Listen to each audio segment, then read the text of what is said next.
മിശിഹായിൽ ഏറ്റവും സ്നേഹമുള്ളവരെ, ഇന്ന് നമ്മൾ പങ്കുവയ്ക്കുന്ന തിരുവചനം, മറ്റുള്ളവർ നിങ്ങളോട് എങ്ങനെ പെരുമാറണമെന്ന് നിങ്ങൾ ആഗ്രഹിക്കുന്നു, അതുപോലെ തന്നെ നിങ്ങളും അവരോട് പെരുമാറുക. ദൈവവചനത്തിൽ, യേശുവിൻ്റെ സുവിശേഷത്തിൽ നമ്മൾ കണ്ടെത്തുന്ന ഈ ഒരു തിരുവചനത്തിൻ്റെ വെളിച്ചത്തിൽ നമ്മുടെ ജീവിതങ്ങളെ ഒന്ന് പരിശോധിക്കുകയാണ്.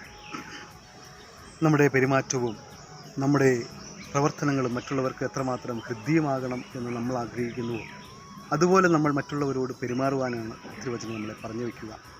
സ്നേഹത്തിൻ്റെയും ശാന്തിയുടെയും സമാധാനത്തിൻ്റെയും ഒക്കെ പെരുമാറ്റങ്ങളാണ് നമ്മുടെ ജീവിതങ്ങളിൽ അനുദിനം ഉണ്ടാകുന്നതെങ്കിൽ തീർച്ചയായിട്ടും നമ്മുടെ സമൂഹത്തിൽ നിന്നും മറ്റുള്ളവരിൽ നിന്നും അത് നമുക്ക് തിരികെ ലഭിക്കും. നേരെ മറിച്ച് കോപത്തിൻ്റെയും വൈരാഗ്യത്തിൻ്റെയും വെറുപ്പിൻ്റെയും ഒക്കെ പ്രവർത്തനങ്ങളാണ് നമ്മുടെ ജീവിതങ്ങളിൽ നിന്ന് മറ്റുള്ളവർക്ക് പകർന്നു നൽകുന്നെങ്കിൽ തീർച്ചയായിട്ടും അത് മാത്രമേ നമുക്ക് ലഭിക്കുകയുള്ളൂ, തിരിച്ചു ലഭിക്കുകയുള്ളൂ എന്നുള്ള യാഥാർത്ഥ്യം തിരുവചനം വളരെ ലളിതമായിട്ട് പറഞ്ഞു വയ്ക്കുകയാണ്. അപ്പോൾ